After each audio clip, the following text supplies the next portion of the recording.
이 떠난 방 안에는 지문부터 머리카락, 심지어는 피부 각질도 남아있지 않았다라는 내용이 보도가 됐습니다. 어떤 내용입니까? 어쨌든 북한 김 씨 일가로서는 가장 중요한 인물이기 때문인지 경호하는 그 측이겠죠. 네. 북한의 경호원들이 싹 수거해 갔다고 합니다. 심지어 그 배설물까지 전부 수거를 해서 뭔가 나중에 저 김여정이라는 사람에 대해서 인체의 특성이라든지 질병이 뭐가 있는지 이런 것들을 분석할 수 있을 만한 증거를 하나도 남기지 않았다, 이런 후문인데, 사실은 미국의 대통령이라든지 아니면 우리나라의 대통령, 국빈급 인사들이 외국을 갈 때 외국 호텔에서 사실 그런 식으로 수거하는 작업을 하기는 합니다, 경호에서. 네. 근데 김여정은 일단 부부장이라는 직함을 달고 왔는데 그만큼 비중 있는 인사였기 때문에 북한이 경호에서 그런 작전을 했던 것 같습니다. 네. 자, 그러고 보면 굉장히 아주 삼엄하게 경계를 하고 이런 모습, 그리고 또 김정은의 여동생이기 때문에 당연히 그럼직하다라고 이해를 할 수 있을 것 같습니다. 그런데 심지어는 호텔 문을 열 때 지문을 남기지 않기 위해서 수행원들이 문을 대신 열어주고 김여정은 문고리에 손도 대지 않았다고요. 네, 그런데 물론 문고리에는 지문이 없을 수 있습니다. 네. 수행원이 열어줬으니까. 그런데 한 사람이 한 방에서 이틀 밤을 잤거든요. 네. 그러면 아무리 노력을 한다 하더라도 분명히 유전 정보를 떨어뜨릴 가능성이 있고, 네. 그다음에 우리 정부가 준 밥 먹었지 않습니까? 네. 밥 먹으면은 숟가락 썼고, 네. 젓가락도 썼고, 접시도 만졌습니다. 당연히 컵도 만졌죠. 네. 그러니까 컵과 그다음에 그 접시와 숟가락에 그 지문뿐만 아니라 네. 타액에 의해서 유전 정보가 다 흘러나왔기 때문에 아마도 김여정이 그 유전 정보는 좀 완전히 확보한 거로 생각이 됩니다. 그렇군요. 안철수 소장님, 지금 김여정이 내려올 때 이런 철저한 교육을 받고 수행원들도 아마 이런 것들을 염두하고 왔겠죠. 그렇죠. 그래서 이제 김창선, 그 노련한 70대 김창선 서기실장이 따라온 것도 바로 그런 문제고, 과연 김영남 상임위원장도 그렇게 했을까요? 또 최용해가 단장으로 와서도 그렇게 했을까요? 바로 김정은은 김정은의 여동생이고, 그 유전자의 본체인 DNA가 김여정과 김정은이 많이 닮은 점이 있기 때문에, 그렇죠. 결국 핏줄이니까요. 김정은을 보호하기 위한 하나의 아하. 수단이었다. 그래서 아마 제가 볼 때는 김여정은 과연 머리를 감았는지 아니면 네. 또 샤워를 했는지, 네. 각질이 많이 떨어지니까. 그러나 이제 말씀하신 대로 이게 다른 걸 통해서도 얼마든지 DNA를 우리가 채취할 수 있는데, 네. 과거 이제 노태우 정부 시절에 이제 우리 남쪽의 대북 특사는 박철원 보좌관이었고, 북쪽의 대북 특사는 이제 허담이었습니다. 허담은 기흥에 내려와서 이제 어떤 재벌의 별장에서 잤는데, 그 사람인 경우도 김일성의 먼 친척이지만 그런 일은 안 했고, 심지어 이제 경호원이 불안하니까 방에서 같이 잤다, 이런 설은 있지만, 어쨌든 김여정이 내려와서는 이와 같은 센세이션을 일으킨 거 보면 얼마나 북한이 이게 최고 존엄에 대해서 중시하고 있는가 하는 것을 보여주는 사실입니다. 네. 자, 그런데요, 이런 가운데 펜스 부통령과 김여정이 원래 이 방한 당시에 청와대에서 회담을 하려고 했었는데, 이게 돌연 북한 측이 거부해서 취소가 됐다라는 보도가 나왔습니다. 심정수 차장. 네, 그렇습니다. 김여정이 우리 한국에 온 다음에 이틀째 일정으로 시작한 것이 바로 그 청와대 오찬과 문재인 대통령과의 회동이었죠. 11시에 청와대에 도착을 해서 그 청와대 회동이 끝나고 곧바로 펜스 부통령과 미국 정보 관계자, 그리고 펜스 부통령의 비서실장이 같이 만나서 북한 김여정 및 고위국가 회담을 해서 비핵이라든지 여러 가지 문제를 얘기를 하려고 했으나, 북한이 문재인 대통령과 만난 일정이 끝나고 곧바로 취소를 했다고 합니다. 네. 바로 그러니까 펜스와 만나기로 했던 바로 2시간 전이니까 사실상 거의 직전에 취소 통보를 했다고 하는데, 북한의 인권이라든지 이런 부분에 대해서 북한이 굉장히 불쾌했기 때문에 그 자리에 갈 수 없다, 이렇게 했다고. 자, 뒤늦게 이렇게 밝혀진 북미 회담 불발 소식에 우리 통일부는 그럼 어떤 입장을 밝혔을까요? 펜스 부통령이 방한했을 당시 북측 고위단과 만날 예정이 있었는데, 북측에서 이를 취소했다고 했는데, 그와 관련해서는 지금 드릴 말씀이 없습니다. 예. 그 드릴 말씀이 없다는 게 사실관계가 확인이 부처 차원에서 어렵다는 말씀이신지 아니면 사실이 아니라는 말씀이신지요? 그 사안과 관련해서는 청와대에서 확인해야 할 사안으로 봅니다. 들으신 것처럼 통일부는 청와대에서 확인할 사항이다라고 답을 했습니다. 우리는 모르겠다라는 입장인데요. 그래서 청와대 관계자에게도 물어봤습니다. 미국 측에서 북한에 대해서 그런 대화를 시도했다. 이런 그 보도도 오늘 있었는데 여기에 대해서 혹시 알고 계시는 바가 있습니까? 예, 확인해 드릴 수 있는 사항이 없습니다. 근데 북한에서 그러면은 취소한 이유나 이런 거에 대해서는 청와대가 알고 뭐 있나요? 제가 드릴 말씀은 따로 없네요. 그 북한이 그 펜스 부통령과의 그 만남은 일방적으로 취소했다는 거를 백악관에서 공식 발표를 해서요. 이거에 대해서 좀 해주실 말씀 있으신지. 자, 통일부도 모른다, 외교부도 모른다, 청와대도 심지어 말할 수 없다. 그런데 미국은 왜 이 얘기를 이제 밝혔을까요? 예, 그것은 아마 지금 이 평창 외교가 네. 북한의 승리로 끝났다라고 미국 언론을 비롯해서 여러 세계 언론에서 굉장히 많이 보도를 했습니다. 네. 그래서 미국 근데 왜 승리로 끝났냐고 하면 미국 쪽에서 그 북한하고 좀 대화할 수도 있는데 너무 옹졸하게 나온 게 아니냐 뭐 네. 이런 그 해석들이 있었거든요. 그래서 그게 아니고 우리는 미국 북한하고 만나려고 했는데 오히려 북한이 대화를 거부했다. 라는 그런 배경 설명을 해줌으로써 그런 부분에 대해서 희석시키기 위해서 이런 그 언론에다가 이렇게 공개를 한 게 아닌가 이렇게 생각이 들고요. 근데 이 부분에 대해서 왜 통일부와 청와대가 확인해 줄 수 없다라고 하는지 그 부분은 좀 잘 이해가 되지 않습니다. 안 소장님. 네. 안 소장님이 보셨을 때는 어떻습니까? 지금 사실 북한도 미국과 무언가를 대화를 해서 어떤 압박을 좀 풀기 위한 목적이 있지 않습니까? 그러면 김여정과 펜스가 만나는 게 아주 좋은 기회였는데 왜 2시간 전에 저렇게 취소를 하고 돌아갔을까요? 바로 이제 2시간 전에 취소했다는 것은 김여정이가 왔기 때문에 가능했죠. 저 사람이 결정권을 가지고 독단적으로 하지 평양에 무슨 물어보고 했다면 2시간 전에 할 수는 없는 겁니다. 그렇군요. 그래서 이제 왜 했느냐 볼 때는 뭐 여러 가지 소리 있습니다만은 또 펜스가 이제 9일날 그 탈북자들을 만난 데 대해서도 북한이 상당히 분노했다. 또 이제 평창 현지에서도 뭐 무시당하고 외면당했다. 이런 것들이 이제 북한을 자극했을 수 있고 네. 여기서 아마 김여정이 뭔가 결정을 내렸을 거고 그래서 이제 북한 측에 의해서 이게 취소된 거 아니겠습니까? 그래서 제가 볼 때는 탈북자 문제가 뭐 그렇게 북한을 자극했겠냐. 최근에 북한이 지금 우리 민족끼리를 통해서 우리 대한민국의 탈북자들에 대한 공격에 지금 아주 화살을 지금 날리고 있습니다. 이런 거 보면 그 분야도 중요하게 작용했을 수 있겠지만 어쨌든 북한으로서는 미국과 회담 안 하겠다. 이것은 결국 우리는 핵 포기할 의사가 전혀 없다. 이것은 이제 광고한 셈입니다. 알겠습니다.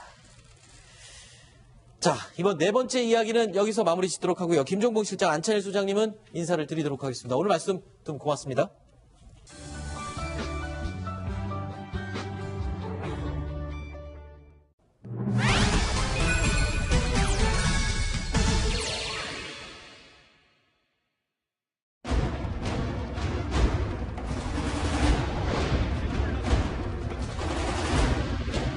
(2월 8일) 평양 광장에서 열린 건군절 열병식에서 우리의 현무 미사일이 등장했다는 것은 장관님도 인정하셨지만 이건 심각하게 받아들여야 됩니다.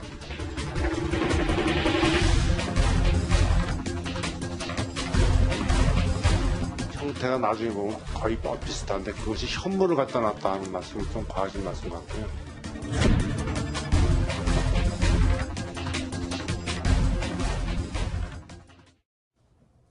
영상에서 짧게 보셨지만 어제 국회에서는 국방위원회 전체회의가 열렸습니다. 이 자리에서 정진석 자유한국당 의원이요. 지난 8일에 있었던 북한 건군절 열병식에 우리 군이 보유한 현무2 미사일이 등장했다고 주장을 했습니다.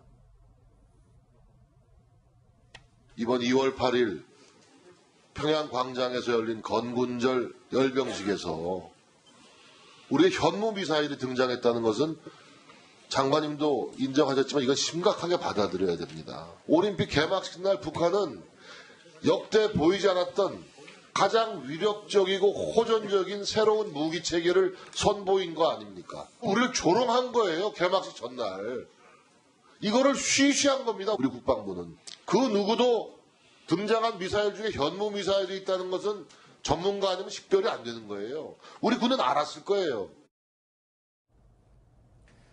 북한 열병식에 우리의 단거리 미사일인 현무2가 등장했다는 다소 의외의 주장인 것 같아 보이는데요. 이에 대해서 송영무 국방부 장관은 아니라고 일축했습니다.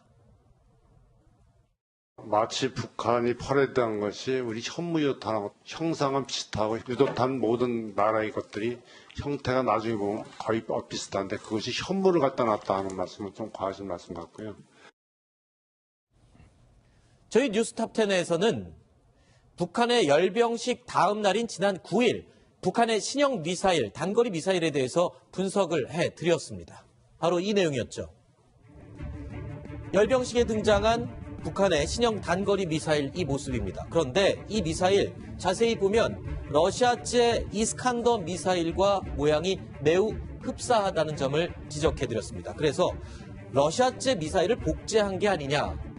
성능도 추정하는 성능입니다. 이스칸더 미사일의 성능을 보면 굉장히 위협적이었죠. 핵탄두를 탑재할 수 있고요. 사거리가 600km나 되고 아주 정확한 명중률을 자랑합니다. 더군다나 편심 탄도 기능이라고 해서 일반적인 포물선이 아닌 하강할 때 하강 곡선 자체를 계속 바꾸면서 요격할 수 없도록 만드는 아주 무서운 무기였습니다. 자, 그렇다면 왜 북한의 신형 단거리 미사일이 현무2를 베낀 것이라는 의혹이 제기됐을까요? 바로 여기에 그 이유가 있습니다. 지금 보시는 게 러시아제 이스칸더 미사일, 조금 전에 제가 설명을 드렸죠. 그리고요,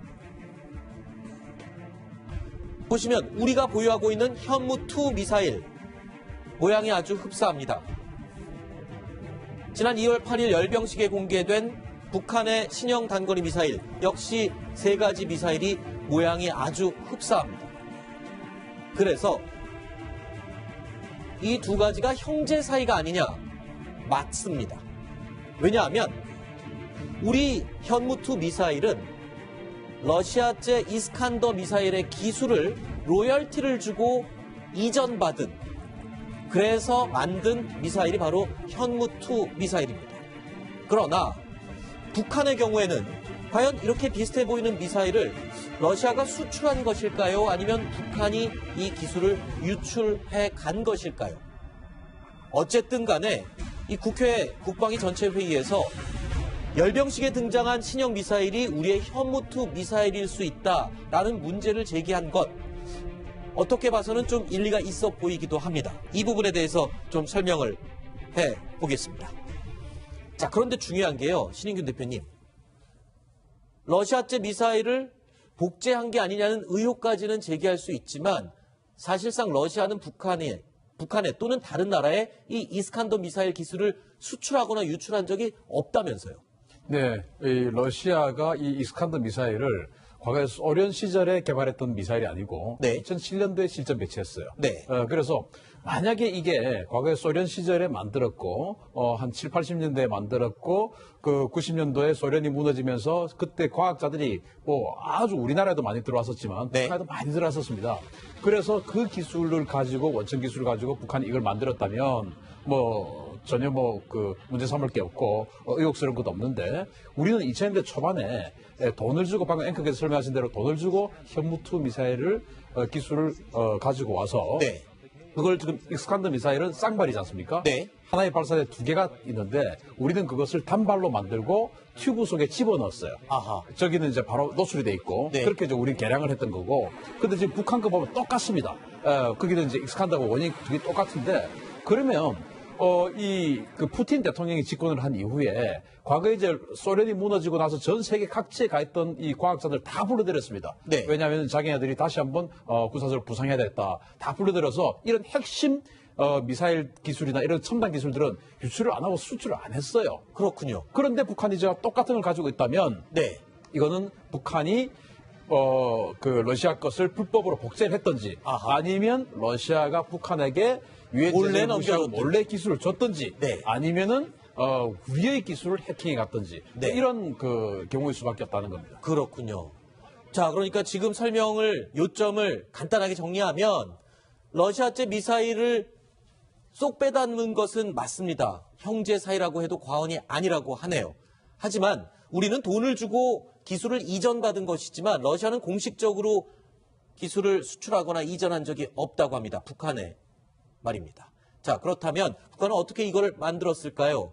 그래서 혹시 현무2 미사일을 설계도 해킹해 간 게 아니냐 이런 의혹도 어제 제기가 됐다면서요, 심정부 차장. 네, 어제 국회 국방위에 그 송영무 장관이 그 출석한 자리에서 그런 그 지적이 나오긴 했는데 그 송 장관 답변에 따르면은 그 국방과학연구소에 가서 현물을 보고 직접 논의를 해봤는데 해킹당한 것은 아니고 형체를 보기에는 비슷하지만 그 유도 방법이나 이런 기능 같은 면이 모두 다르기 때문에 북한의 해킹이 뭐 국방부 내부망을 굉장히 많이 여러 차례 해킹이 있어 왔지 않습니까? 그거랑은 관계없는 것 같다 이렇게 답변을 했습니다. 네. 우리 지난해 9월인가요? 그 우리나라 해군 잠수함의 그 콜드런치라고요. 네. 그 수직 발사 장치, 미사일을 수직으로 이렇게 발사하는 그 장치가 북한의 해킹이 돼서 북한의 그 SLBM 네. 그 기술력 증진하는데 사용됐다라는 그 주장이 제기됐고요. 그에 대해서 이제 국방부에서는 확인해 줄 수 없다 이런 네. 얘기가 있었습니다. 그리고 국방부와 그 유관되어 있는 여러 가지 뭐 국방부 산하의 방산업체들이 북한에 의해서 해킹이 됐다라는 것은 뭐 좀 알려져 있는 사실이고요. 국방부는 네. 인정하지 않지만요. 이런 정황으로 봤을 때는 이번 현무 미사일도 해킹됐지 않느냐라는 부분이 전혀 근거가 없지는 않다. 아하. 이렇게 볼 수가 있겠습니다. 그러니까 북한이 러시아 업체도 해킹할 수가 있고 네. 우리 국방망이 2년 전에 다 털렸지 않습니까? 네. 그래서 대부분 자료가 다 나갔어요. 네. 그때 3,000톤급 잠수함, 현재 우리가 만들고 있는 잠수함 설계도도 다 이제 해킹됐다고 그랬지 않습니까? 네. 그래서 국방부가 정확히 밝혀야 됩니다. 그냥 말로 띄울 게 아니고 우리 그 현무 미사일 설계도 도면이 과연 그때 해킹 당했을 그때 대규모 해킹했을 때 네. 포함되어 있는지 안 되는지 분명히 밝혀야 될 부분이 하나 네. 있고 그다음에 만약에 우리가 해킹 안 됐으면은 러시아 업체가 해킹 당했을 가능성이 있습니다. 아하. 그래서 뭐 두 가지 가능성을 다 두고 우리가 이렇게 검토를 해봐야 될 필요가 있습니다. 그렇군요. 자, 그러니까 이 현무2 미사일이 열병식에 등장했다라는 말은 조금 무리가 있는 표현인 것 같습니다. 하지만 북한이 현무2 미사일 설계도를 해킹했을 가능성 또는 러시아 이스칸더 미사일 설계도를 해킹했을 가능성은 충분히 논의될 만한 이유가 있는 것 같습니다. 그런데 북한의 해킹 기술이 어느 정도 어마어마한지에 대해서 이 보고서가 나왔고 이 보고서 내용을 인용한 해외 매체들의 보도가 이어지고 있죠. 어떤 내용이었습니까? 예, 그 미국의 MBC 방송과 블룸버그, 워싱턴 포스트 같은 이런 언론에 따르면 네. 북한 해커들의 기술이 굉장히 그 진전이 돼가지고요. 인터넷에 연결되지 않고도 컴퓨터에서 문서를 뭐 훔치거나 정보를 빼가는 이런 식으로까지 그 첨단 기술과 능력을 갖고 있다. 예, 이렇게 지금 보도가 되고 있습니다. 정말로 인터넷에 연결되지 않은 컴퓨터에서 자료를 훔친다는 얘기가 나왔으면 저거는 거의 신기에 가까운 얘기입니다. 네. 우리가 현재 국정원도 그렇고 청와대도 그렇고 일단은 망은 분리시켜놨어요. 그리고 청와대 내부망하고 일반 인터넷 쓸 수 있는 망하고 이제 분리시켜놨는데 만약에 저 기술이 저렇게 연결이 안 된 것도 훔쳐갈 수 있다 그러면 네. 우리 청와대 자료도 다 가지고 나갈 수 있고 아하. 국정원 자료도 다 가지고 나갈 수 있는데 난 저게 좀 믿기지가 않습니다. 연결 안 된 것도 가지고 나간다는 거는 조금 믿기진 않아요, 제가. 네. 네. 지난번에 우리 국방망이 해킹이 당해서 우리 작전계획 5027 뭐 이런 걸 비롯해서 참수작전 계획 모든 것이 다 해킹됐다고 했지 않습니까? 그때도 인터넷에 연결이 안 돼 있죠. 우리 국방망은 인터넷과 별개니까요. 그런데 이제 저 MBC나 블룸버그 통신의 저 말은 아마도 그러한 것들도 뚫고 들어가서 가져오는 기술이 있다. 근데 이제 그때는 어떻게 했냐면은 자기네들이 우리 국방망을 스스로 뚫은 게 아니고 대공용이점이 있는지 없는지 모르겠지만 수리업자들에게 이 백신을 설치를 하는 수리업자들에게 그 포트를 꽂아놓고 네. 그 사람이 실수로 그걸 꽂아놓고 나온 거죠. 네. 그 사이에 들어간 겁니다. 네네. 그래서 그걸 가지고 이제 저렇게 이야기하는가. 그러니까 분명히 그때 그 당시에는 그 보안업체가 인터넷 연결시켜 놨었습니다. 네. 그래 들고 들어갔었습니다. 알겠습니다. 자, 그리고요, 이번 이 해외 언론 매체들의 보도에 의하면 이번 보고서 내용을 살펴보면요. 북한의 해킹 조직들의 구체적인 명칭들까지 공개가 됐습니다. 바로 이런 조직 구성으로 되어 있습니다. 북한의 해킹 조직 레저러스라는 본부 역할을 하는 헤드 역할이 있고요. 이 밑에 3개의 세부 조직으로 나뉜다고 합니다.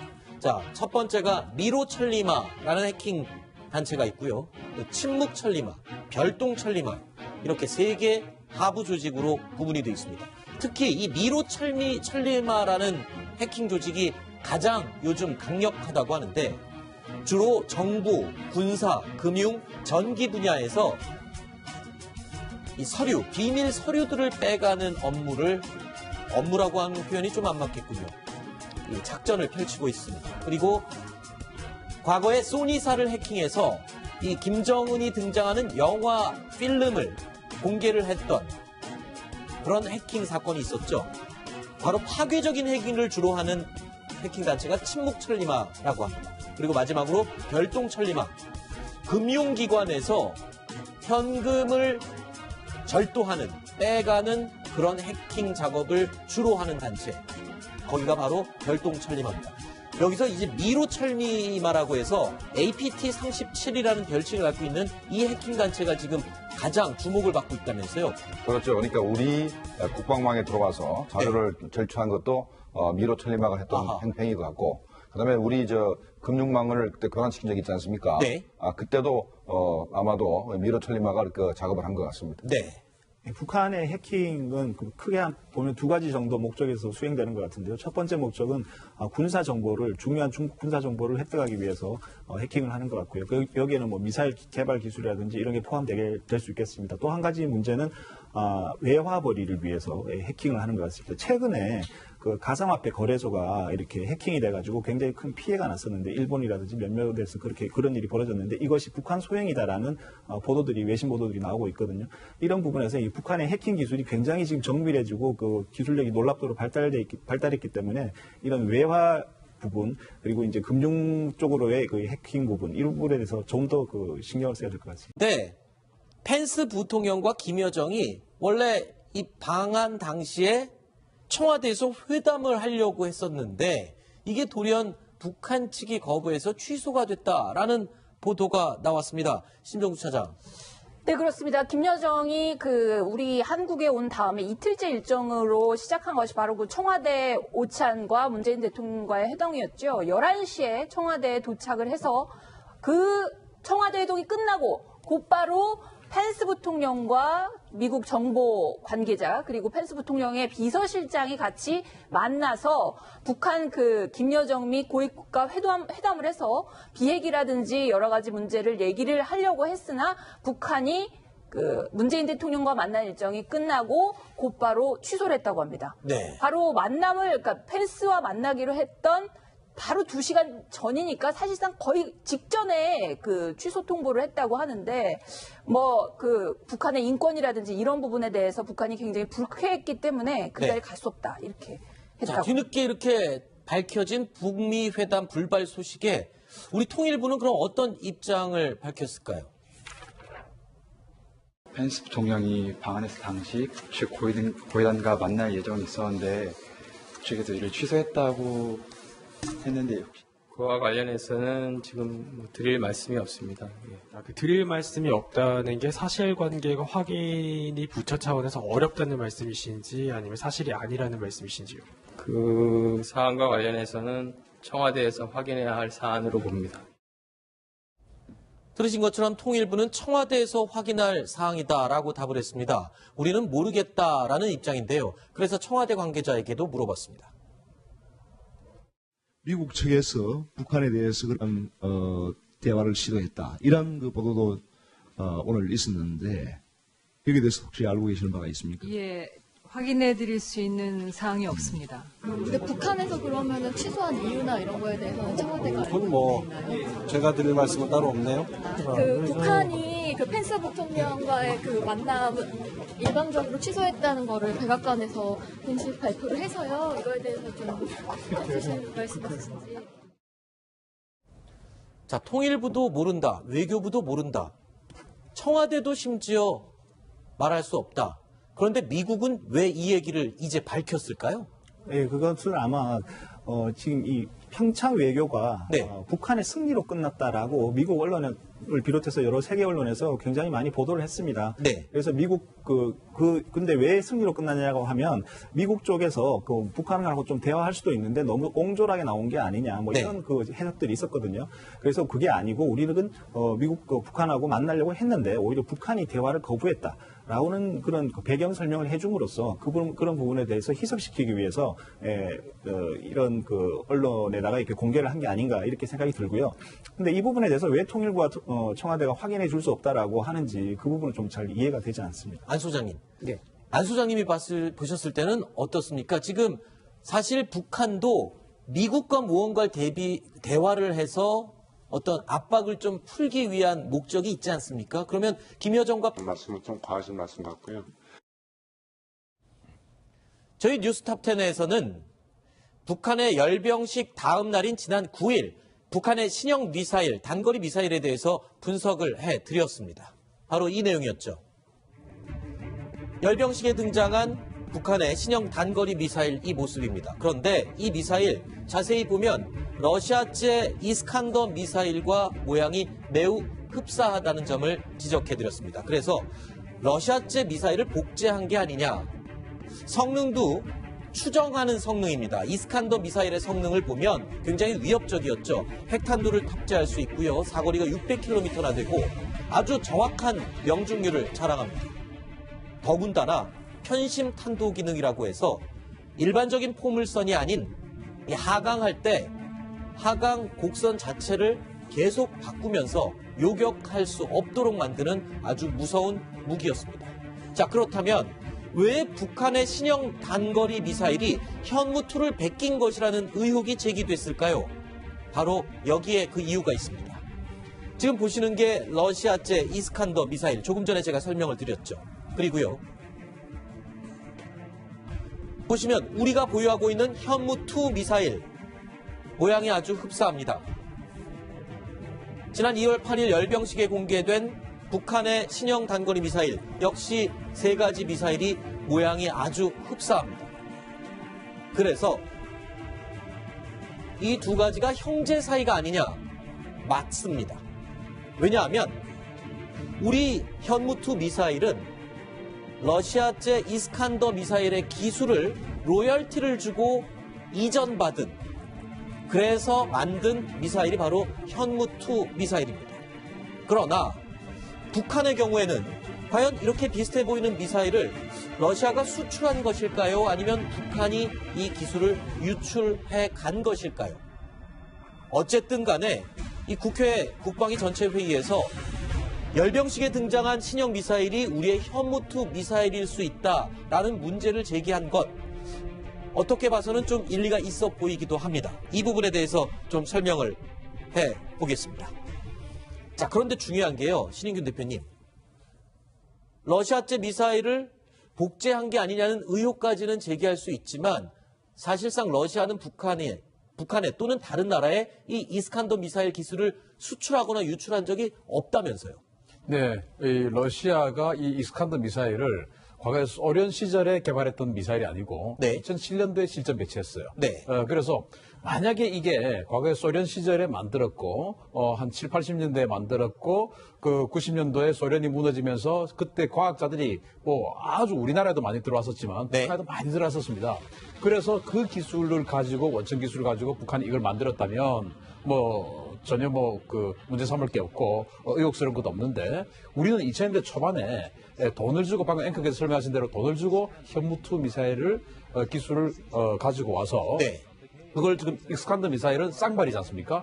하나의 발사대 두 개가 있는데 우리는 그것을 단발로 만들고 튜브 속에 집어넣었어요. 아하. 저기는 이제 펜스가 만나는 게 아주 좋은 기회였는데 왜 2시간 전에 저렇게 취소를 하고 돌아갔을까요? 바로 이제 2시간 전에 취소했다는 것은 김여정이가 왔기 때문에 가능했죠. 저 사람이 결정권을 가지고 독단적으로 하지 평양에 무슨 물어보고 했다면 2시간 전에 할 수는 없는 겁니다. 그렇군요. 그래서 이제 왜 했느냐 볼 때는 뭐 여러 가지 소리 있습니다만은, 자, 뭐 또 펜스가 이제 9일날 그 탈북자들을 만난 데 대해서도 북한이 상당히 분노했다.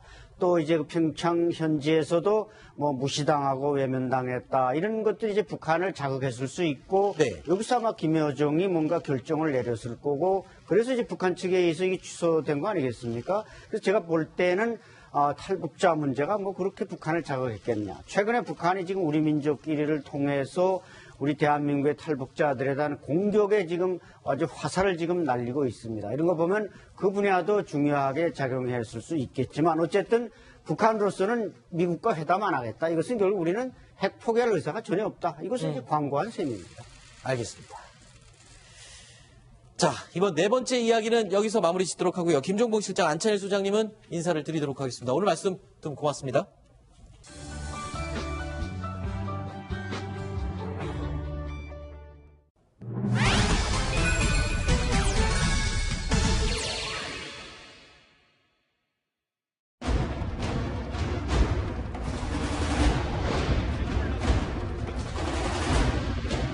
(2월 8일) 평양 광장에서 열린 건군절 열병식에서 우리의 현무 미사일이 등장했다는 것은 장관님도 인정하셨지만 이건 심각하게 받아들여야 됩니다.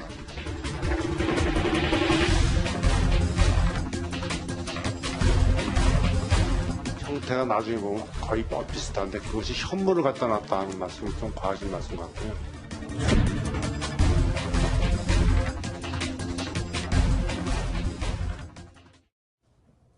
영상에서 짧게 보셨지만 어제 국회에서는 국방위원회 전체회의가 열렸습니다. 이 자리에서 정진석 자유한국당 의원이요, 지난 8일에 있었던 북한 건군절 열병식에 우리 군이 보유한 현무2 미사일이 등장했다고 주장을 했습니다.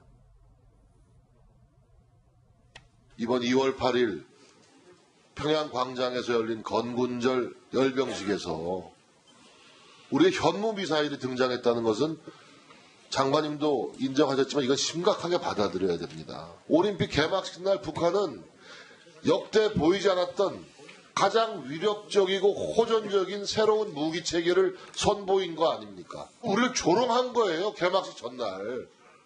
이거를 쉬쉬한 겁니다, 우리 국방부는. 그 누구도 등장한 미사일 중에 현무 미사일이 있다는 것은 전문가 아니면 식별이 안 되는 거예요. 우리 군은 알았을 거예요.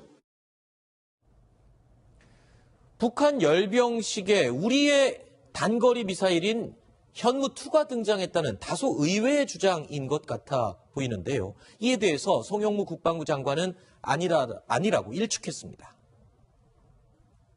마치 북한이 퍼레이드한 것이 우리 현무유탄하고 형상은 비슷하고 유도탄 모든 나라의 것들이 형태가 나중에 보면 거의 비슷한데 그것이 현무를 갖다 놨다 하는. 이 떠난 방 안에는 지문부터 머리카락, 심지어는 피부 각질도 남아있지 않았다라는 내용이 보도가 됐습니다. 어떤 내용입니까? 어쨌든 북한 김씨 일가로서는 가장 중요한 인물이기 때문인지 경호하는 그 측이겠죠. 네. 북한의 경호원들이 싹 수거해 갔다고 합니다. 심지어 그 배설물까지 전부 수거를 해서 뭔가 나중에 저 김여정이라는 사람에 대해서 인체의 특성이라든지 질병이 뭐가 있는지 이런 것들을 분석할 수 있을 만한 증거를 하나도 남기지 않았다, 이런 후문인데, 사실은 미국의 대통령이라든지 아니면 우리나라의 대통령, 국빈급 인사들이 외국을 갈 때 외국 호텔에서 사실 그런 식으로 수거하는 작업을 하기는 합니다, 경호에서. 네. 근데 김여정은 일단 부부장이라는 직함을 달고 왔는데 그만큼 비중 있는 인사였기 때문에 북한이 경호에서 그런 작전을 했던 것 같습니다. 네. 자, 그러고 보면 굉장히 아주 삼엄하게 경계를 하고 이런 모습, 그리고 또 김정은의 여동생이기 때문에 당연히 그럼직하다라고 이해를 할 수 있을 것 같습니다. 그런데 심지어는 호텔 문을 열 때 지문을 남기지 않기 위해서 수행원들이 문을 대신 열어주고 김여정은 문고리에 손도 대지 않았다고요. 네, 그런데 물론 문고리에는 지문이 없을 수 있습니다. 네. 수행원이 열어줬으니까. 그런데 한 사람이 한 방에서 이틀 밤을 잤거든요. 네. 그러면 아무리 노력을 한다 하더라도 분명히 유전 정보를 떨어뜨릴 가능성이 있고, 네. 그다음에 우리 정부가 준 밥 먹었지 않습니까? 네. 밥 먹으면은 숟가락 썼고, 네. 젓가락도 썼고, 접시도 만졌습니다. 당연히 컵도 만졌죠. 네. 그러니까 컵과 그다음에 그 접시와 숟가락에 그 지문뿐만 아니라 네. 타액에 의해서 유전 정보가 다 흘러나왔기 때문에 아마도 김여정이 그 유전 정보는 좀 완전히 확보한 거로 생각이 됩니다. 그렇군요. 안찬일 소장님, 지금 김여정이 내려올 때 이런 철저한 교육을 받고 수행원들도 아마 이런 것들을 염두하고 왔겠죠. 그렇죠. 그래서 이제 김창선 그 노련한 70대 김창선 서기실장이 따라온 것도 바로 그런 문제고, 과연 김용남 상임위원장도 그렇게 했을까요?